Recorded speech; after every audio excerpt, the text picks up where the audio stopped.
Hi hello నమస్తే welcome to social post TV. నేను మీ యాంకర్ పప్పు. ఈరోజు నేను కూర్చొని ఎందుకు మాట్లాడుతున్నానంటే పల్లవి ప్రశాంత్ దగ్గర బ్యాక్గ్రౌండ్ రావాలనే ఉద్దేశంతో మంచిగా హాయిగా కూర్చున్నాను. ఎందుకంటే ఒక రిలీఫ్ అంటే ఒక కామన్ పర్సన్ కూడా బిగ్ బాస్కి వెళ్ళేసి ఎలా అయితే ఆయన కష్టపడి బిగ్ బాస్కు ట్రై చేసుకొని అక్కడికి బిగ్ బాస్ లోపలికి వెళ్ళేసి అంతమంది కంటెస్టెంట్స్ ఉన్నా కూడా తనకంటూ ఒక స్థానాన్ని సంపాదించుకొని బిగ్ బాస్ విన్నర్గా బిగ్ బాస్ 7 విన్నర్గా బయటికి రావడం జరిగింది.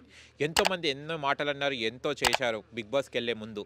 కానీ వాళ్ళకి మంచి కరెక్ట్ సమాధానం చెప్పాడంటే పల్లవి ప్రశాంత్ ఒకటే కరెక్ట్ సమాధానం చెప్పాడని చెప్పొచ్చు.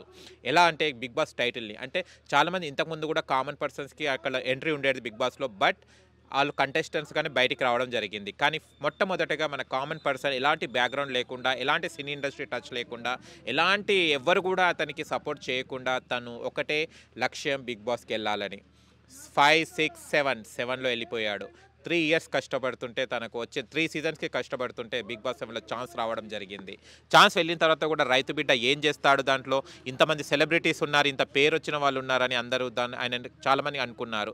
ఏదో 2-3 వారాలకే బయటికి వస్తాడని అనుకున్నారు. బట్ తను ఎక్కడ కూడా తగ్గేదే లేదనుకుంటా డైలాగ్ చెప్పాడు. అలాగనే తగ్గకుండా BB7 ట్రోఫీని తీసుకొని రావడం జరిగింది.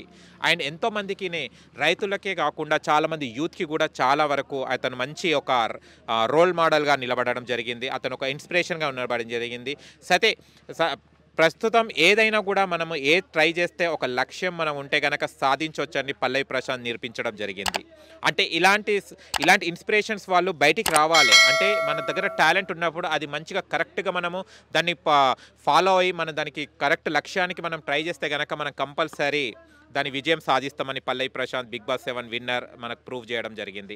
అక్కడ రన్నర్గా కాకుండా విన్నర్గా అయ్యేందుకు చాలామంది ఊరు ఇక్కడ ఉన్న వాళ్ళందరూ కూడా చాలా సంతోషపడుతున్నారు. ఆయన తనకు సపోర్ట్ చేసిన ఓటేసి వాళ్ళని అతన్ని గెలిపించిన వాళ్ళకు కూడా తను కృతజ్ఞత తెలుపుకుంటున్నాడు. అండ్ ప్రతి ఒక్కటి ప్రజా ఆదరణ పొందుతున్న పల్లవి ప్రశాంత్ అంటే గ్రేట్. అండ్ ఫ్యూచర్ ఎలా ఉండబోతుందో చూడాలి. అండ్ మళ్ళీ రాబోయే కాలంలో కూడా మూవీస్లో కూడా ఛాన్స్ వస్తుందా, అండ్ తన ఫ్యూచర్ ప్లాంటింగ్ ఏంటో తన మాటలో తెలుసుకోవడానికి ప్రయత్నిద్దాం. ఇప్పుడు వాళ్ళ పల్లవి ప్రశాంత్ వాళ్ళ ఊర్లో వాళ్ళ ఇంటి దగ్గర ఉన్నాను. బ్యాక్గ్రౌండ్ చూడండి ఎంత నిండగా ఉంది, ఫ్యామిలీ చాలా చక్కగా ఉంది. ఆయన వాళ్ళ నాన్నతో చూడండి ఎంత స్మార్ట్గా ఉన్నాడు ఇక్కడ పల్లవి ప్రశాంత్. ఆయన వాళ్ళ నాన్నతో ఇక్కడ కూర్చొని ఉన్నాడు హాయిగా. వాళ్ళ నాన్న అమ్మని కూడా బిగ్ బాస్లో తీసుకురావాలని ఆశ కూడా తనకు నెరవేరడం జరిగింది. వాళ్ళ మమ్మీ డాడీ కూడా దీపావళి సందర్భంగా ఒక ఫెస్టివల్ సందర్భంగా వాళ్ళు రావడం కూడా జరిగింది. ఆయన వాళ్ళ నాన్నని మాత్రం ఏకంగా బిగ్ బాస్ లోపలికే తను ఉన్న ప్లేస్కి ఏదైతే ఉందో హోమ్లో లోపలికి కూడా తీసుకురావడం జరిగింది బిగ్ బాస్ హౌస్లో. ఇంతకన్నా తల్లిదండ్రులకు ఏముంటుందండి, పిల్లలు ఏదనుకుంటే తల్లిదండ్రులకు ఏ కావాలనో అది పిల్లలు నెరవేస్తే కనుక తల్లిదండ్రులకు దానికి ఉన్న ఆనందం ఏముండదు. అలాగనే పల్లవి ప్రశాంత్ అనుకున్నది సాధించాడు. చాలా వరకు చాలా హ్యాపీగా ఫీల్ అవుతున్నారు వాళ్ళ పేరెంట్స్ అండ్ ఊరు వాళ్ళు కూడా. ఒక ఊరికే పేరు తీసుకురావడం జరిగింది.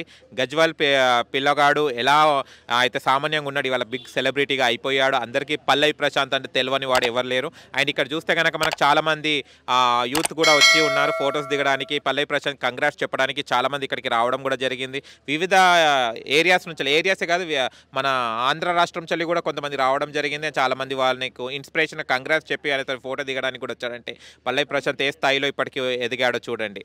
చాలా హ్యాపీగా ఉంది. అండ్ ఇవాళ మేము పల్లవి ప్రశాంత్తో ఇంటర్వ్యూ చేయడానికి ఇక్కడ ఉన్నాము. అండ్ పల్లవి ప్రశాంత్ లోపల వచ్చేసి స్వామి వాళ్ళతో, మన అయ్యప్ప స్వామి వాళ్ళతో పూజా కార్యక్రమం ఉంది. పూజా కార్యక్రమం తర్వాత ఇంటర్వ్యూ ఇస్తా అని చెప్పాడు. ఇంటర్వ్యూ కోసం వెయిటింగ్ అండి. మీకు గనక ఈ వీడియో నేను చెప్పింది నచ్చినట్టు లైక్ చేయండి, షేర్ చేయండి, కామెంట్ చేయండి, సబ్స్క్రైబ్ చేయండి ఛానల్. అక్కడ గణితం టంగున కొట్టి. నేను మీ యాంకర్ పప్పు. Bye bye.